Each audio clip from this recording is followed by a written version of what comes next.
to the Sacred Postpartum Summit. My name is Leila B and I am your hostess. I am also an entrepreneur, a mother of three, a change maker, a traditional Moroccan postpartum trainer, and a philanthropist. My mission is to revive, reclaim and restore sacred and ancient traditional Moroccan postpartum medicine, to document the wisdom and keep it alive. That is why I created the Sacred Postpartum Summit, so we can support professionals to learn and share new knowledge together all across the globe.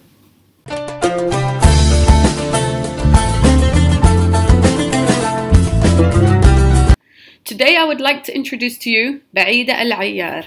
She's originally from Kuwait and she's a serial expat who has traveled the world and lived in 5 different countries. She's a doula and childbirth and breastfeeding educator in Abu Dhabi. Baida will be talking about Middle Eastern postpartum traditions. The postpartum culture in the GCC is a rich one. The art of caring for the new mom is not what it used to be. Use of herbs, nursing support, binding and pampering are now being replaced by modern practices.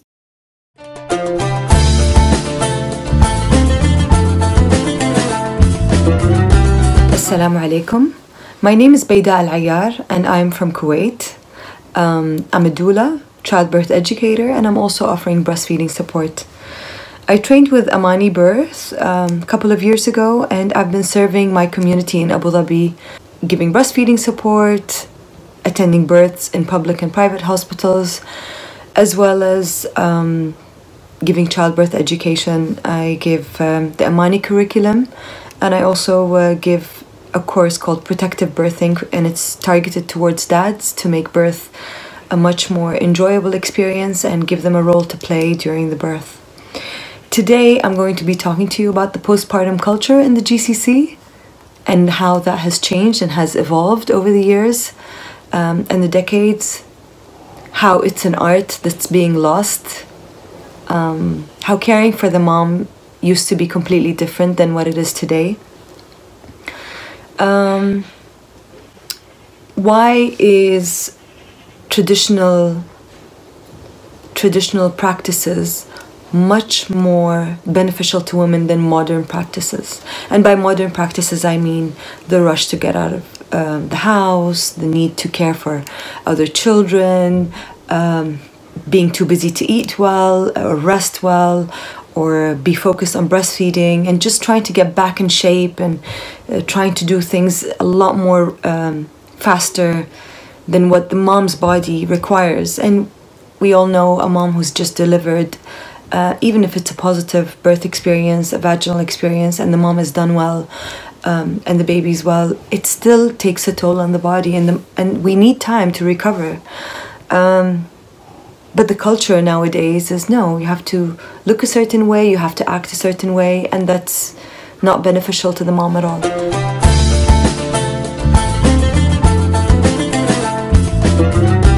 Back in the day in the GCC, when a woman delivers, and most of the time it was, home births, she's completely taken care of by the family.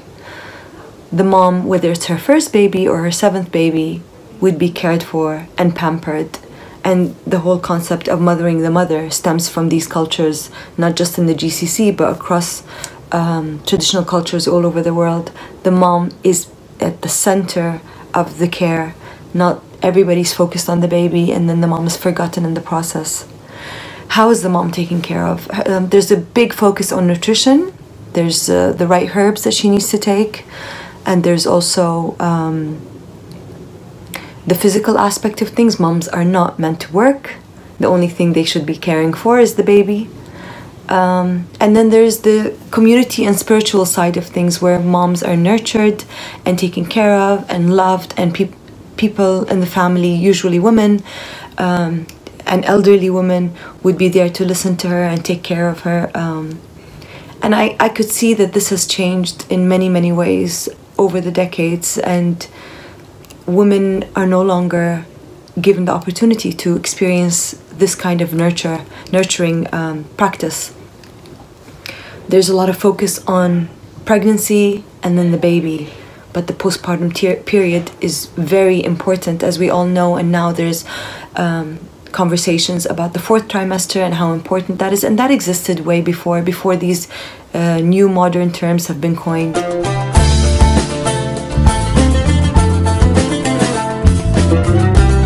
I want to speak a little bit about the nutritious aspect of things and how women are supposed to be eating a special diet and herbs. I was fortunate enough, even though I've given birth to my daughter in Amsterdam, I had my aunties who flew over to Amsterdam to bring a lot of the herbs, the traditional herbs that in Kuwait were common to use. And there is a special dish that's made for the mom. It's called hisu. And hisu is made of a number of interesting ingredients. It's an acquired taste. It's one of these things that you hated at first, and towards the end of the nifas period, nifas stands for the postpartum period, which is 6 weeks, 40 days. And at the end of it, you get used to it. And then when you're supposed to stop eating it, you start to miss it. And that was my relationship with hisu.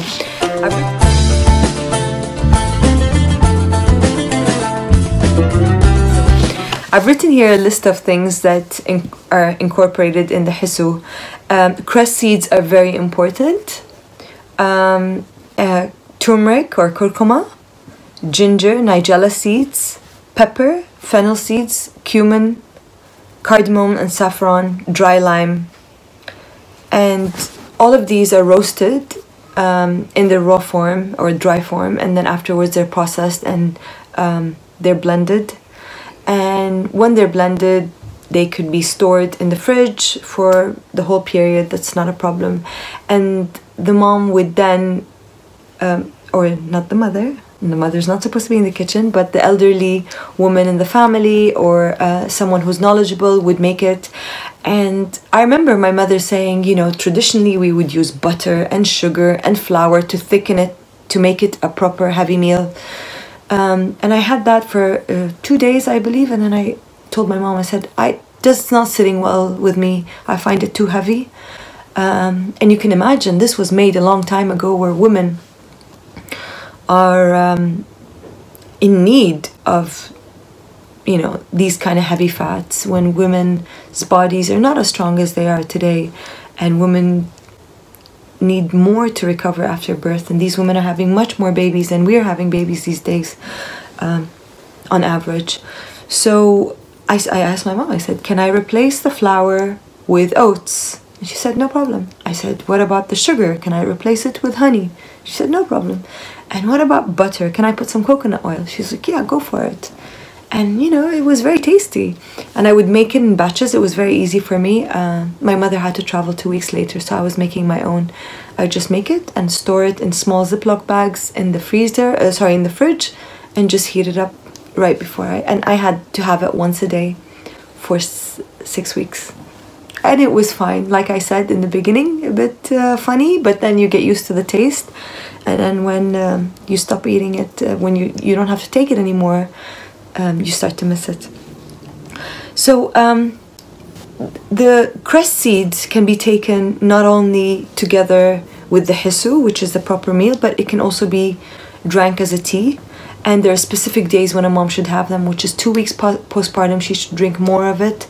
And then I believe at 4 weeks, and then after the next period. So in addition to that, broths, soups, a type of homemade pasta, an Arabic pasta with a lot of herbs. You know, there's an emphasis on cinnamon, peppers, ginger. All of these are tonics for the uterus, and they cleanse it. And this is why we are encouraged to consume some cinnamon or ginger whenever we have a late period or we're having cramps during the period. It helps get everything flowing and out of the body. I went with a client of mine who had a retained placenta, and it was about 6 centimeter big. We went to a traditional midwife in Abu Dhabi, and we talked to her about the options, and she did some cupping for the lady, and then she said to her, okay, take black pepper with every meal, and if you can, just have it with bread, and put a little bit of oil or butter, and just put lots and lots of black pepper. My client drank the concoctions that the lady made. She also did the cupping one time with the lady And when I say cupping, it wasn't the small, kind of Chinese cupping size. It was big clay pots. It was serious cupping that left my client a little bit blue. But she continued to take the pepper mix every single day, and her retained placenta was no longer there. The body reabsorbed it and she was absolutely fine. So there's a lot of wisdom, especially in herbs, especially in traditional practices.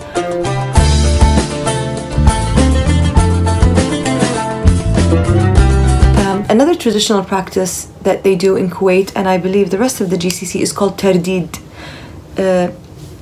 When you say tardid, it means to return, to bring back. And the idea is to get the pelvis to close up, because as an outlet opens to expel the baby, sometimes women complain of pain in the joints. So what they do is they would wrap the mom, and that's also traditional in the UAE. After birth, they would just wrap her. It's not like the Indonesian wrap where you do the X's. No, it's more like just you go around and round and round.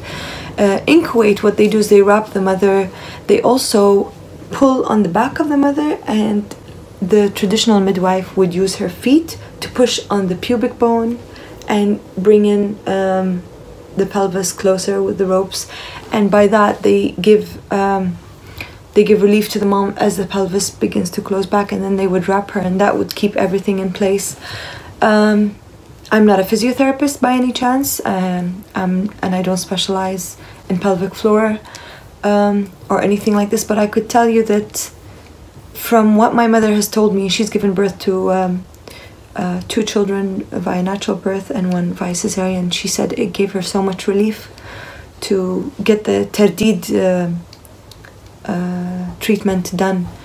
And you can imagine a lot of women have many kids, and sometimes it's back to back. They don't have a chance to recover, and maybe that gives them not only the physical aspect where they feel that things are getting back together and things are getting smaller and tighter, but maybe also it gives closure to the experience, and they can go back to focusing on their lives, especially after the 6 weeks postpartum period.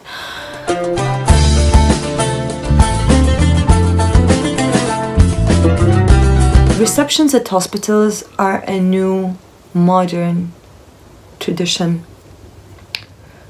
Women, first of all, never used to give birth at hospitals, and if they did give birth at hospitals, they would recover, they would go home, and then they would stay for the confinement period of 6 weeks, 40 days.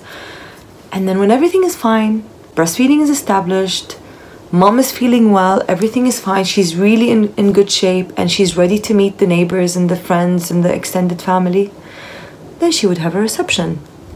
Istiqbal in Arabic. Istiqbal means to receive people. And at the reception, the mom would be dressed up really nicely. She would look really at her best, do her hair, makeup, maybe have some henna done, some food will be made, and everybody will be received, and then they could see the baby, they could congratulate the mom, and that's it. One day, everybody comes and visits, and it's over.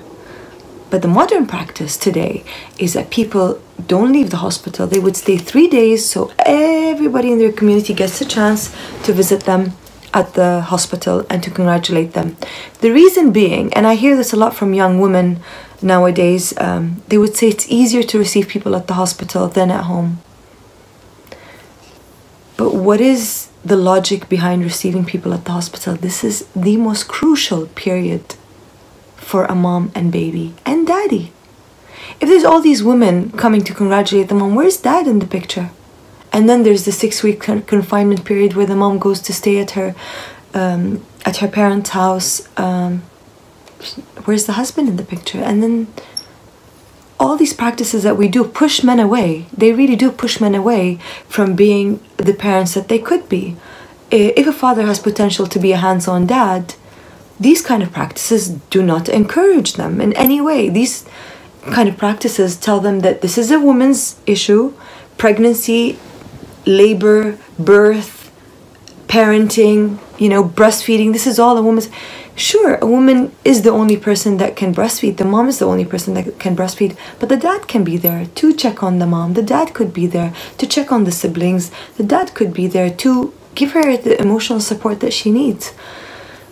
But I believe that we have moved away from the most traditional and most important aspect of being parents and new parents, which is basically that mother needs to be taken care of, and a mother needs to have her support people around her. And by support people, it's not her neighbor's neighbor or the cousin's cousin, or these people don't need to, in my opinion, and I think some people might find this offensive, but I don't believe that they need to be around the first 3 days. The baby's immune system is just being developed. The mom is establishing breastfeeding. Should we really have all these people in the room? The mom is just looking at her baby, getting to know the baby. The baby's just getting to know the mother, up close and personal. Isn't it time for grandma and grandpa to come and check and see how everyone's doing? Isn't it time for the siblings to get to know their new brother or sister? I think that the new practices rob the parents and rob the family of the most crucial time. We talk about the golden hour, the golden 2 hours. What about the first golden days? These days are the babies, the mothers, the family, and they don't belong to to the society and to the traditions in which we have to adhere to. No, we don't have to. We can do the traditional way. We can have a big reception or a small reception on the 40th day, and the mom can really feel good. I mean, I've been to hospitals where the mom has just given birth and via cesarean, and she has somebody doing her hair and somebody doing her makeup, and she's wearing fancy clothes because guess what? In 2 hours after the birth, she hasn't had a chance to recover. There are tons of people coming in to congratulate her. The last thing I could have imagined after giving birth is to be surrounded by, for example, my mother's colleagues or friends. I would rather just have me, my husband, and our children, and the grandparents, and that's it. That's it. Anybody that I feel comfortable with, that I can breastfeed in front of, that I could walk wearing my robe and not having to be dressed up or dolled up, because that's what is expected of me. No. So I feel very, as you can tell, I feel very strongly about this. I think women need to reclaim the right to privacy after the birth. Not just the 2 golden hours, but the first 6 weeks, they're yours. And then later on, you receive the world. You go out, you do your thing. You want to exercise, you exercise. You want to do whatever you want, do it. And by the way, when I say 6 weeks confinement, I don't mean the woman needs to be confined. I mean, I was in and out of the hospital because my daughter stayed in the NICU, and I had to, pump my milk and go and see her, and at night I had to go back home, and I was driving by the 10th day. It wasn't an issue. I was in good shape and I could do it. But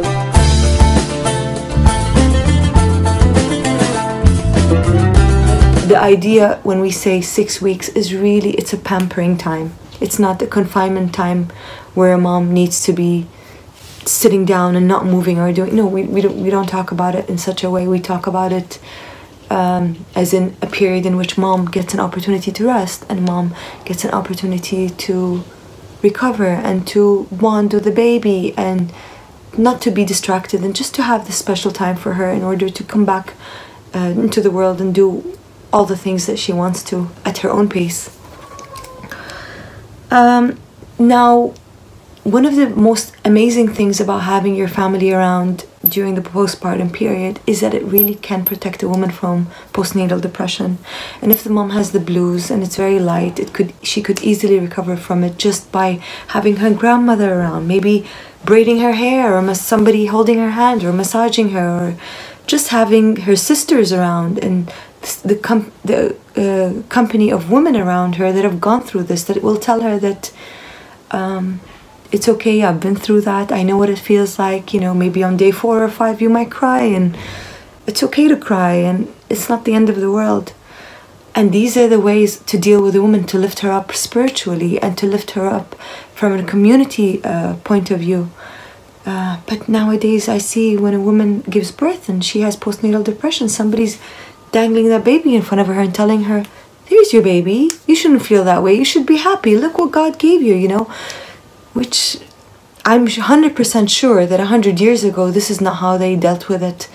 I know that the mother was pampered and taken care of, and yes, the baby was given attention, but the mother was given even more attention, because if she's loved and cared for, she can take care of that baby herself. No need for somebody to take the baby away, or, you know, then she's comfortable and she feels very good and very confident to take on the responsibilities of being a mom, whether it's she's a new mom or she's had children before. So the community aspect of things is very important, and when we have the support of the community and the love of the community, then surely if a woman is falling into a postnatal depression, someone is going to recognize that, and someone's going to recognize that very quickly, and the mom is either recovering and taken care of at home, and then she feels good and gets through these 1 or 2 weeks or maybe even 6 weeks of postnatal depression. And if she's not feeling well, then somebody is going to take her. I mean, nowadays we have access to psychiatrists, to psychologists, to postpartum therapists and all kinds of things. And if it's not available in a clinic, you can even reach out for help online. So, you know, and I believe if we do it this way, and if we try to incorporate the traditional practices with the modern comforts that we have, I believe that we would have the best of both worlds, and it would be the most ideal thing for a mom, and for a baby as well. So we talked about the herbs that can be taken. We talked about the practice of tardid and how important that could be and play for a lot of moms. It can be comforting, and it can help realign the pelvis again, and to give a certain sense of closure and tightness that mom might be lacking during the pregnancy and after the birth. We talked about the reception culture and how I feel that Nat needs to come back to life again, and the reception at the hospital should be replaced by the 40 days party, let's say postpartum party.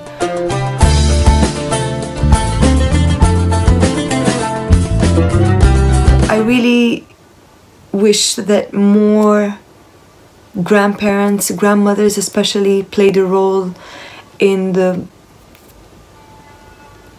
postpartum period of the women in their families.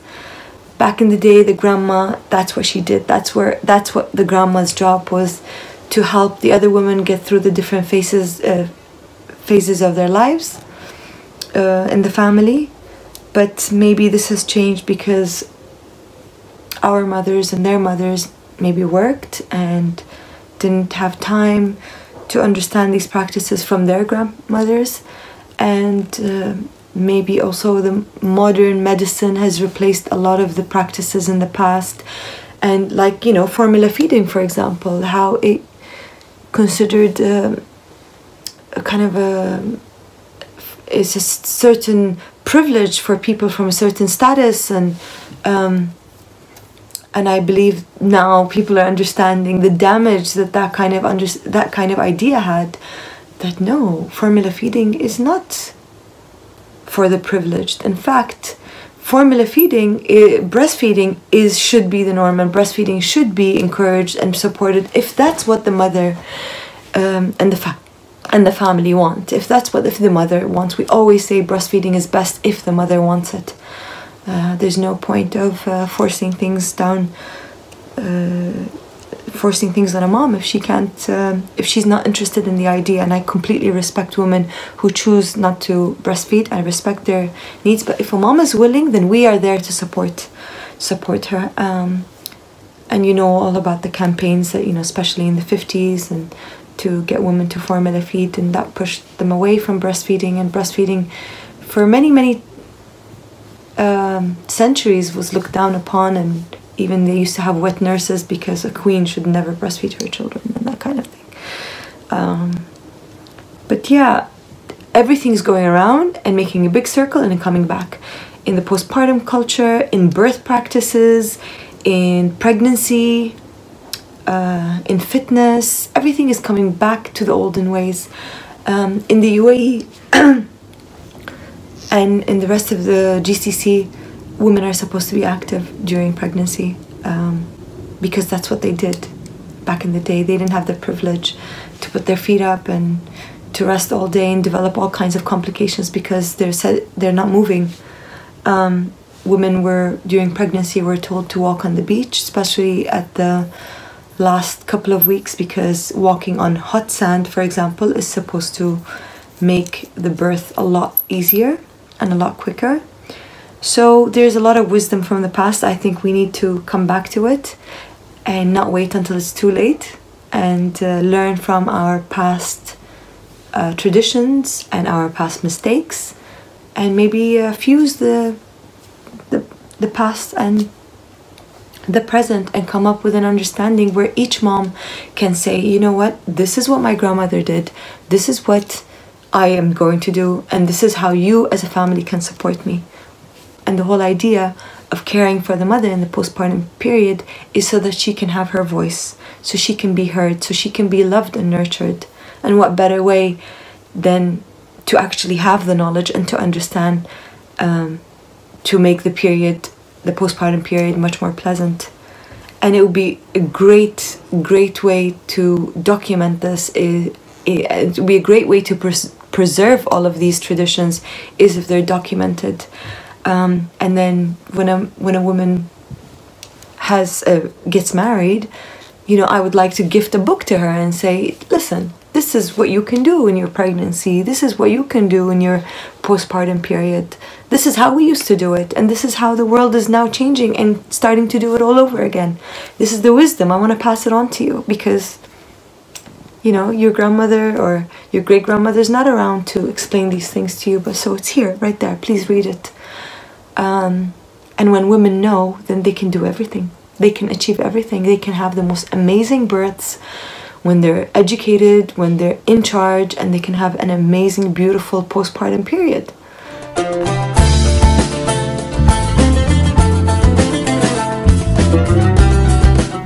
Really enjoy being mothers. Really enjoy the process and the rite of passage. I mean, it's not just something that happens overnight. It's something that, you know, when a baby is born, a mother is born, and the mother needs time to transition into that. And postpartum period of 6 weeks can really do amazing things if she's really given the opportunity to do that and to be loved and cared for. And I hope that this has been beneficial and educational to some of you. Feel free to reach me at doulabaida@gmail.com and or follow my Instagram, doula_baida.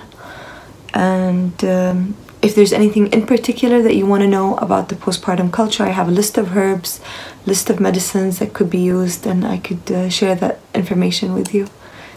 And thank you so much for listening. It was a pleasure. Thank you, Layla.